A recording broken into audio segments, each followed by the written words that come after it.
Archbishop Desmond Tutu once described hope as the ability of being able to see that there is light despite all of the darkness. In Nigeria, are we seeing any light in this darkness? And that's why I asked today, is your hope renewed? President Bola Ahmed Tinubu has undertaken at least 25 international trips in 1 year, since he came into office, often labeled as official or private, aimed at strengthening Nigeria's bilateral relationship with other countries, same English. And his recent visit to France, in the words of his media advisor, is to reflect on ongoing reforms and key national development priorities for the year ahead, which will bring a total of his visit to France since assuming office to 5 times. But I want to ask, despite all of the plenty money spent to renovate the presidential villa, the dam barrack, and other presidential facilities, so nowhere in Nigeria is befitting enough to accommodate his presidential reflection.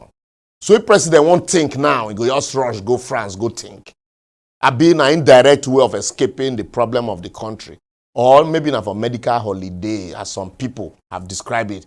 And my friend Osa say, check engine light. Nigerians will not get out, sha. But Mr. President, while you are reflecting, bandits and terrorists, hunters, are invading farms and communities across country and gradually moving from the north to south, or they have even taken over most of the southern parts. Whilst we agree that your policies, are the best way forward, but these your policies, they need cushioning. As there's massive hunger in the land, you remove subsidy from this forest and fuel and light, but it's like we are subsidizing the lifestyle of government officials. Especially now that people can no longer go to farm as a result of insecurity. And people can no longer sleep with their eyes closed. And the youth also are becoming restless and calling for protest. And some are saying revolution.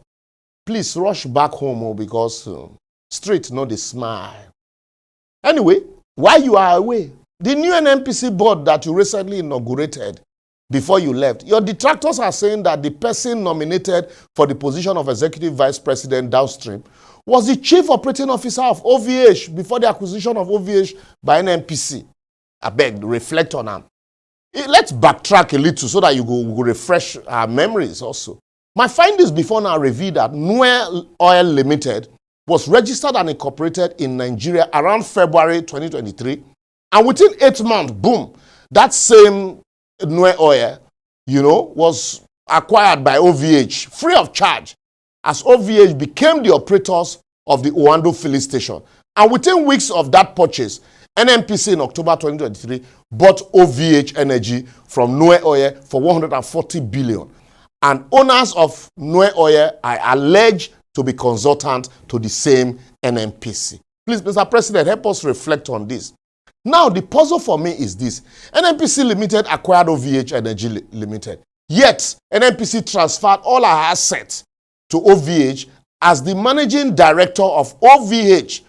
Hub Stockman became the managing director of NNPC Retail Limited. So who come really purchase who? Anyway, that's a question for another day.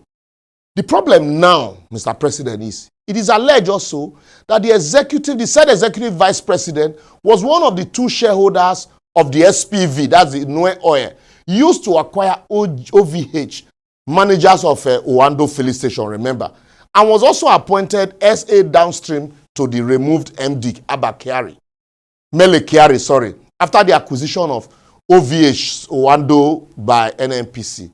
And that his company, the MCC Limited, is presently handling the 500 trucks acquired by NNPC Retail Limited.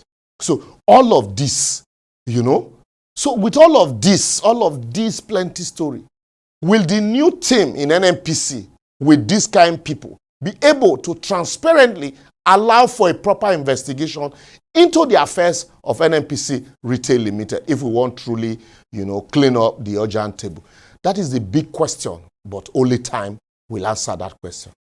Also, industry watchers have faulted the appointment of Mr. Aminu Said Ahmed to the board of the same NNPC Limited, describing it as a violation of Section 59, subsection 2, paragraph D of the Petroleum Industry Act 2001, which stipulates that a board representation from the Ministry of Petroleum Resources must be at least at the rank of a director, and that of Aminu Ahmed, who is a senior manager at the Nigerian Midstream and Downstream Petroleum Regulatory Authority, an independent agency, is not only below the required cadre, but also not a staff member of the Ministry of Petroleum as stipulated by the Act. Remember, the person representing Ministry of Finance is a permanent secretary. So with all of these and the many troubles in the land, Mr. President, I doubt our hopes are indeed being renewed. And anybody telling you that, don't worry, the hope is being renewed, does not want your progress. So some of us that come to tell you these things actually want you to succeed. That's why we are pointing out this area for you so that you can do something. So I will therefore advocate why it is good to travel on a walking or non-walking visit, whatever that means. I think Mr. President can do well to be using this reflective moment to spend some quality time in most of the volatile states in Nigeria. Because that way, if you go to any state, the entire security architecture of the country will not only be deployed to that state to help combat insecurity, it will also afford Mr. President the opportunity to truly appraise the real challenges inside situation, as such reality will help assist his reflection instead of going to France, where others have developed and far from the reality of those he's governing. Lastly, while he's reflecting, he should listen to the appraiser of the everyday Nigerian, especially as regards to his appointment also, and ensure that, he puts round pegs in round hole as against, this attitude of compensating some persons. No be me talking. While we hope that our voice will be heard, but we believe that our voices will go further if you join your voice with us on all our social media platforms shown on your screen. For hope without action is hopelessness. See you next week.